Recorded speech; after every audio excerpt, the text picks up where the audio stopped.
Do the Mets finally have a third base prospect that can solidify the position for the first time since David Wright? Well, Brett Baty has just been named the best third base prospect in baseball by MLB.com. So it seems like the Mets might finally have their guy. Going to discuss that and more on today's episode of Locked On Mets. You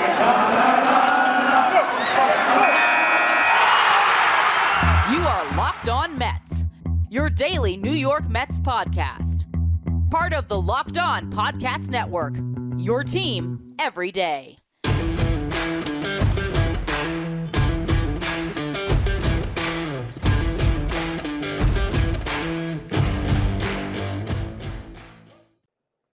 So we are back with another Friday Farm Report, and we've talked about a lot of prospects so far this offseason. We did talk about Brett Baty at one point, but the focus has more been on Mark Vientos, Ronnie Mauricio. So today, once again, I'm joined by Jordan Grossman, who does social media for us and comes on for these Farm Reports. And we're going to spend the entire show today talking about Brett Baty because he really did have just a great season. We've touched on it before, but before we get into his standing around baseball and maybe talk about his precedent in the organization when it comes to third base prospects, what has been the biggest difference in a year for Brett Baty where he has gone from maybe being, he was in the top five, we weren't sure how he stacked up, to being the clear-cut top two prospect in this organization behind Alvarez? So I think a big thing for him, he dropped a lot of weight during the pandemic. That's something that I noticed. He came in a lot thinner to camp this year. The swing just looks a lot cleaner. The bat path looks great. He's hitting more line drives. He's always going to be a ground ball heavy guy. I think he was top 5 in the minors this year in ground ball percentage, which is fine. Like if you're hitting the ball like 110 miles per hour, like I don't want to compare him to Juan Soto, but like Juan Soto is also a huge ground ball guy. But just if you're hitting the ball extremely hard, it doesn't really matter. And you find a way through those shifts.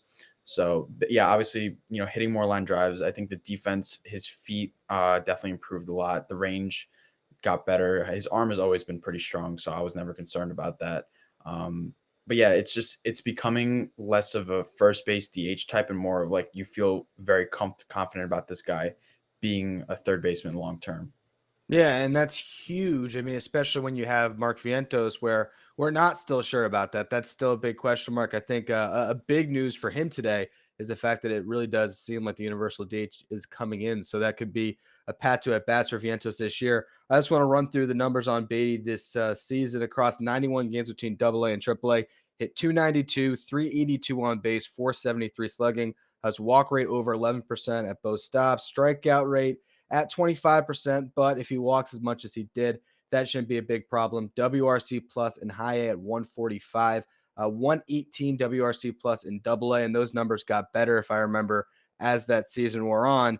And then the Arizona Fall League, he hit 292 as well. I'm just noticing that's the same batting average, 373 on base, 404 slugging, so not a ton of power in those 25 games in the Arizona Fall League, but overall, good numbers across the board, and now he is tracking to have, a season where he'll start in AA, and I would imagine be in AAA at some point, maybe by June, you would think?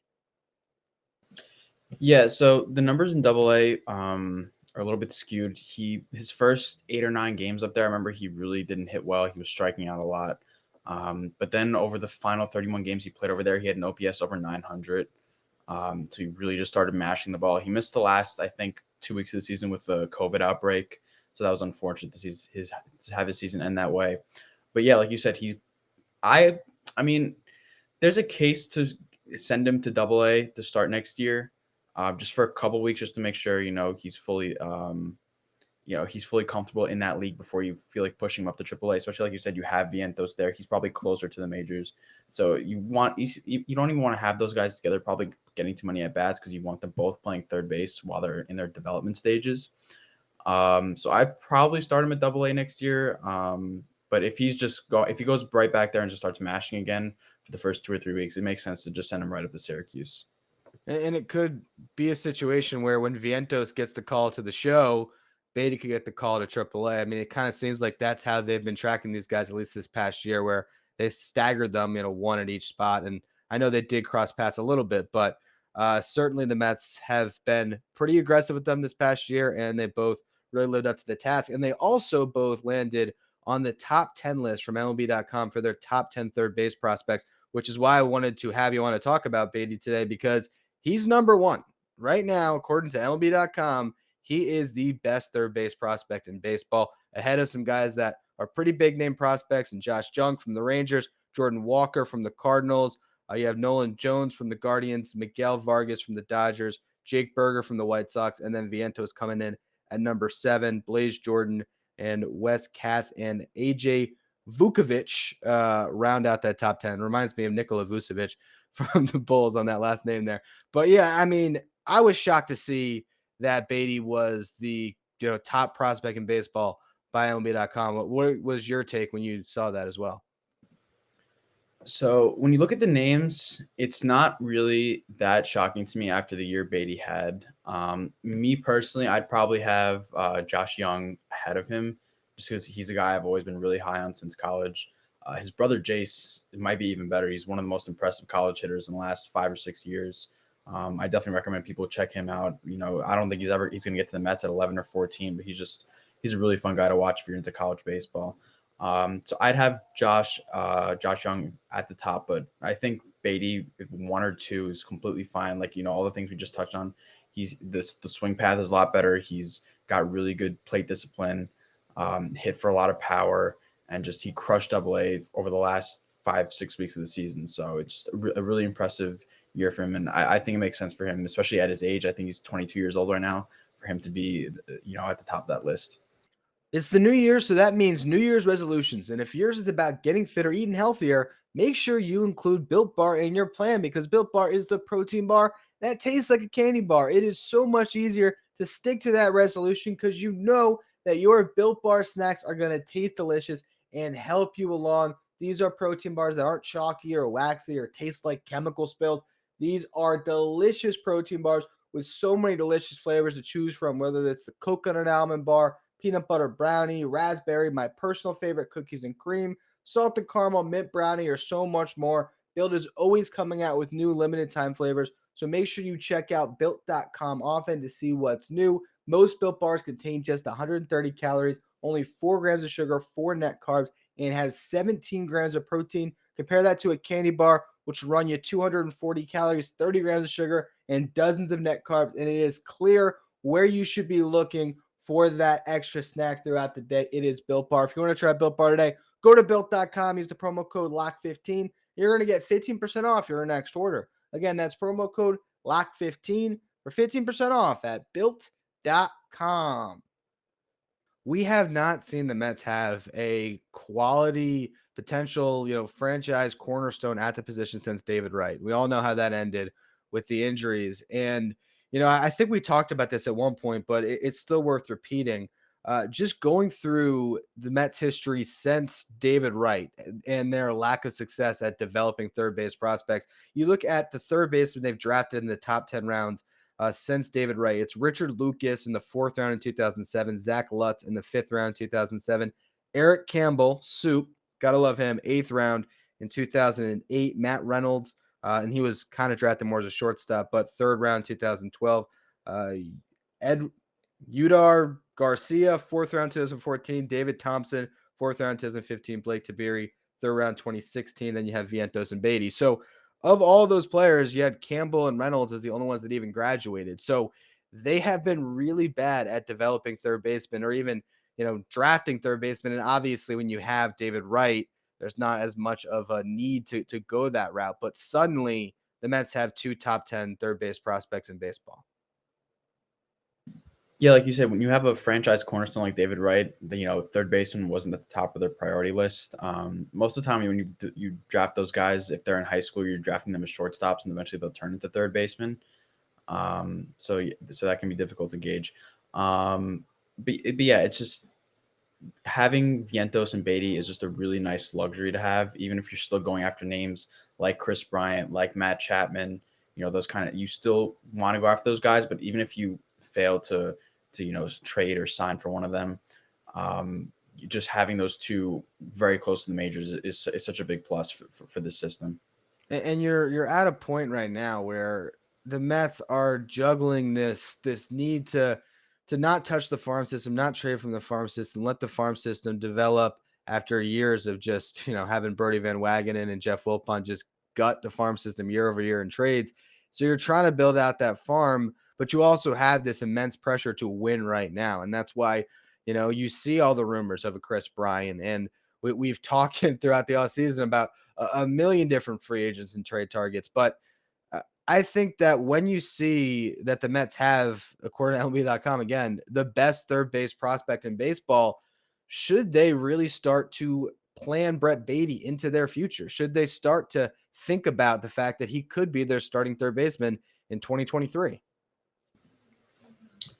So for me, we're talking about Steve Cohen, and this is someone who has the most financial resources in baseball, probably. And you're talking about like a team that wants to win now. For me, my philosophy has always been you shouldn't bank on the prospect if you see guys that are have won at this level and can compete at a high level. Like I just talked about a Jose Ramirez, a Matt Chapman, a Chris Bryant. You still go after those guys. Like you shouldn't stop. I remember last season we went through the whole James McCann, JT Realmuto thing. People saying don't spend 4 or 5 years on those guys. Francisco Alvarez is going to be ready soon. You can't do that because you don't know what these guys are going to be at the major league level. We've seen so many times. I mean, we just talked about in our last episode together, Ahmed Rosario. What happened with him? He's a top prospect. They didn't want to go after shortstops because of Ahmed Rosario, and look what happened to him. He ended up being a valuable trade piece in the Francisco Lindor deal, but he didn't live up to expectations as a top 3 prospect in baseball. So you can't bank on these guys being superstars or all-stars. It'd be nice if they all turned out that way, but unfortunately it just doesn't happen. There's such a big jump between AA and AAA and then AAA to the major leagues that you just can't do it.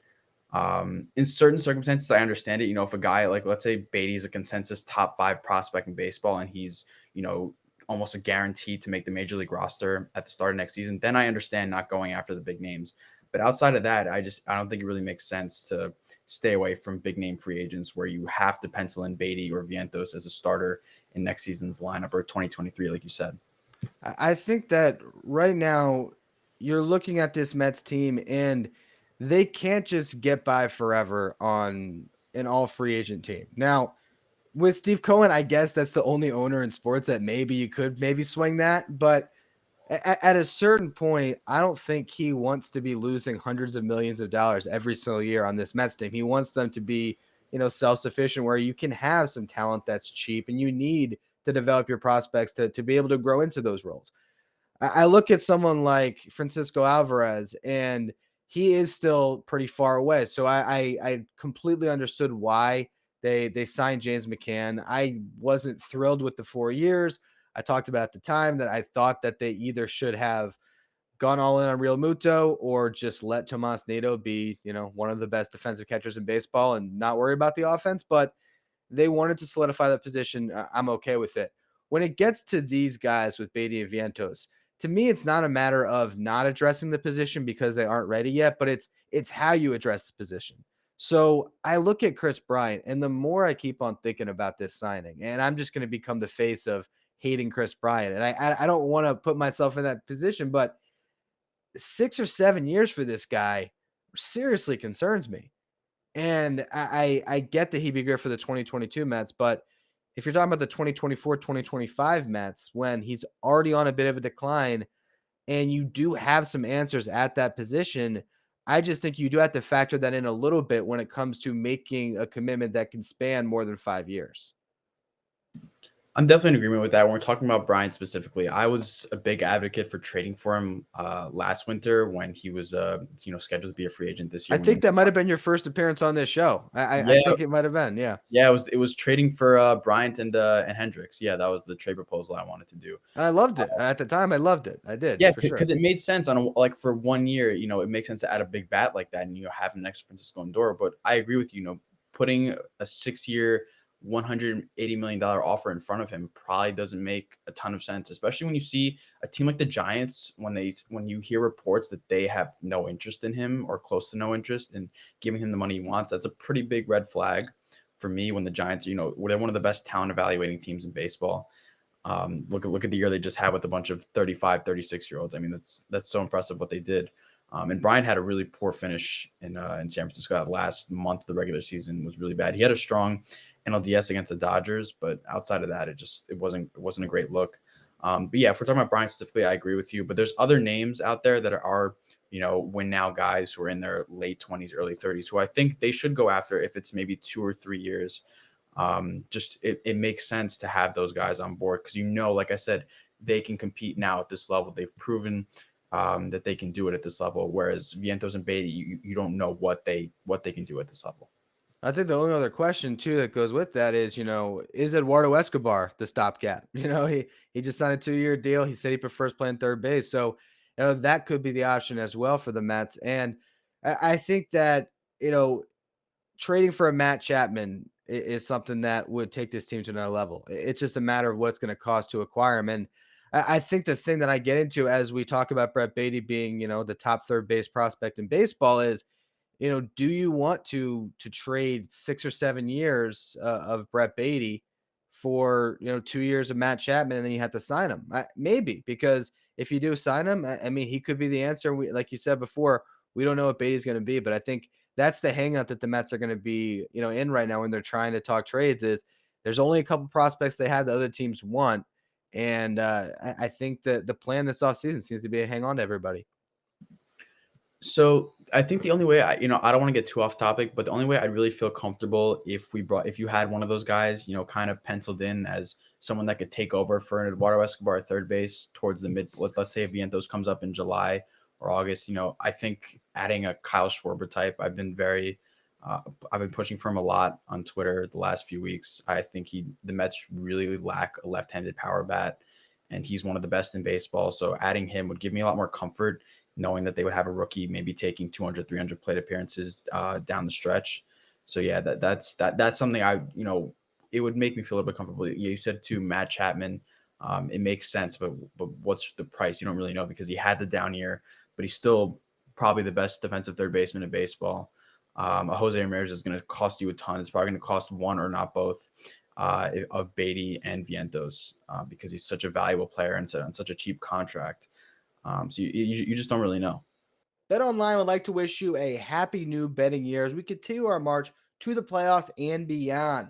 BetOnline remains the number one spot for all the sports wagering action for 2022. New year, new updated desktop and mobile website. So sign up today and you will receive your 50% welcome bonus on your first deposit just by using the promo code Locked On. From football, basketball, hockey, boxing, and UFC, right to your favorite Vegas casino games. Don't wait to take advantage of all the amazing offers available for the 2022 season. BetOnline is the fastest and easiest way to wager on all your favorite sports. Bet online, where the game starts.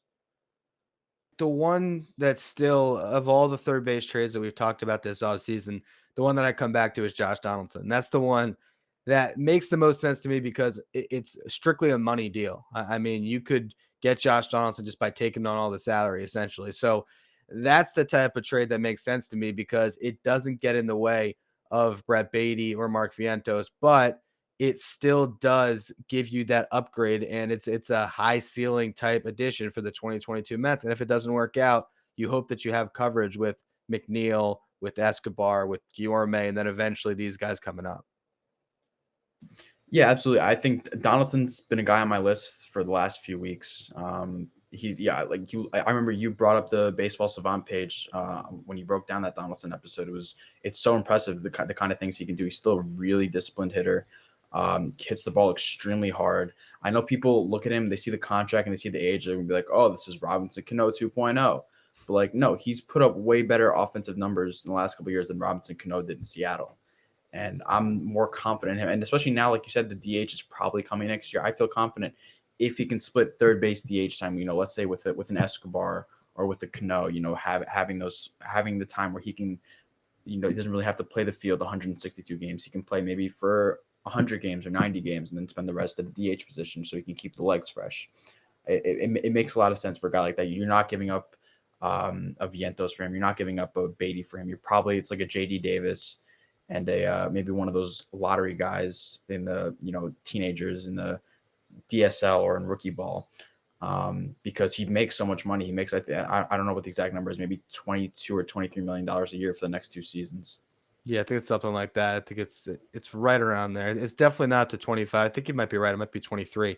Yeah, I also realized I'm trying to form the oldest team in MLB history. I just had a podcast this week advocating to sign Zach Greinke at 38. So add him, I add mean, Donaldson. I look mean, at the Giants. We just saw what like I said before. Look what the Giants did with all those guys in their mid to late 30s. Like they had an amazing season. what's interesting about that is I wonder if, Faranzati, one of the smartest executives in the sport, I wonder if suddenly the undervalued asset is the old guys because everyone is just all into control, control, control. Get the kids up to the majors as early as possible when they're cheap, in the prime has kind of shifted, at least the idea of the prime has shifted from now being, before it was 25 to 30, now it's like 22 to 27, I think people kind of think along those lines.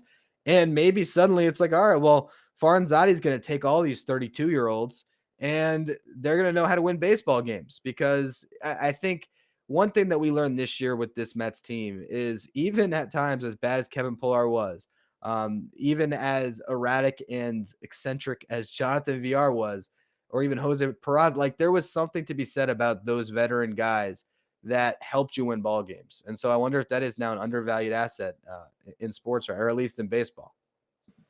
Absolutely. I think someone like Eduardo Escobar is going to have a big impact in that kind of way. He's an older guy. What is he? He's like 32 or 33, but he provides a ton of power. I think when you have the shifting with what Ben Zauzmer has brought in from the Dodgers organization into the Mets, he's really revamped that R&D department to just have everyone in the right position. He's going to provide a lot of value. Starling Marte is going to provide a ton of value. Like I said, not just with the hitting ability, with the defense, but with leadership also. Having those, we saw what happened last year. The clubhouse was kind of a mess. Just having veterans in there who can help the younger guys, it can really bring team chemistry together and just give guys that boost of confidence that they need. Yeah, and now I'm actually sitting here thinking about Schwarber again. And I know this is, as you mentioned, something you're really in on. My question is, how do you get Robinson Cano and Dominic Smith out of Schwarber's way? I mean, I feel like if they were to sign Schwarber, you're going to have to trade Dom, right? To me, that's the only thing that makes sense. Yeah, you're gonna probably have to trade Dom and one of JD or McNeil. It's gonna have to happen. You need arms anyway, so you can probably find a team that's gonna want those kind of guys who they have too many arms, or they just can't afford someone like the Reds or like the Athletics. I mean, I mentioned last time I was on here Chris Bassett. I think that would make a lot of sense, shipping one of those guys to Oakland for him with some other pieces. Maybe you go to a Sonny Gray in Cincinnati, to a Herman Marquez in Colorado. You just find those guys who they really need for the rotation, and you have a surplus of bats if you add a Schwarber, so it makes sense for both sides. Last question I'll leave you with. You just mentioned trading Jeff McNeil. If the clubhouse thing is not as big of an issue has been made, if there is a way to mend fences there, and that's not like an end all be all where you just have to get him out of town because whatever rift is there between Lindor and McNeil and anybody else is just too great. If this can be repaired, do you think it makes more sense to trade him now when maybe I guess his value could be higher than if he goes out and has a bad year? Or do you think that his bounce back is going to happen and he just provides more value to the Mets next season on the roster? I think it doesn't really make sense to trade him at his lowest value. Look, I'm not going to sit here and pretend like I'm a reporter that has sources, but based on what I saw last year, McNeil and Lindor don't really like each other. They're not friends. They don't really get along. But it happens. It's baseball. But it's also a business. Like guys aren't going to like each other. It's not going to be 26 guys, hanging out for dinner every single night after games, sitting, drinking beers, singing Kumbaya. It's like these guys are, they're human beings too, and they're not just baseball players. So they have different personalities. Sometimes they can clash, but the main priority is winning. I think if this team gets back on track and you add, like I said, those guys, they added Escobar, Marte, and obviously Max Scherzer, the big fish, if they can get back to winning 90 plus games, I think a lot of those chemistry issues won't be as big of a problem as the media makes them out to be. And it makes sense for out of the three, JD, Dom, and McNeil. I think McNeil should definitely be here. At least, even if you want to move him, at least let him build his value up, and then you can move him at the deadline for an arm. Yeah, I agree. And I think that when I talked about him on a show recently, the thing that I can't get over is the fact that, Billy Epler talks about wanting guys that play in the dirt and the grass. And to me, Jeff McNeil is the only person on this roster that does that well. I mean, JD doesn't do it well. Dom doesn't do it well.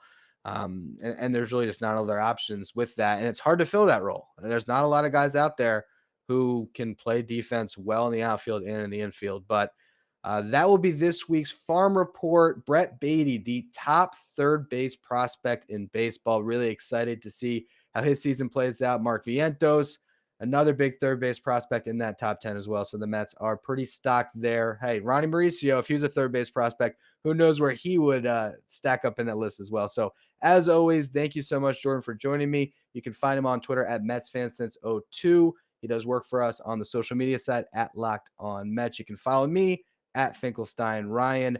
Thank you for making Locked On Mets your first listen every day. Now for your second listen, check out Locked On Bets, hosted by your boy Q and handicapping expert Lee Sterling. Get all your daily picks, blowout specials, wrong team, favorite picks, and Lee Sterling's lock of the day by following Locked On Bets wherever you get podcasts.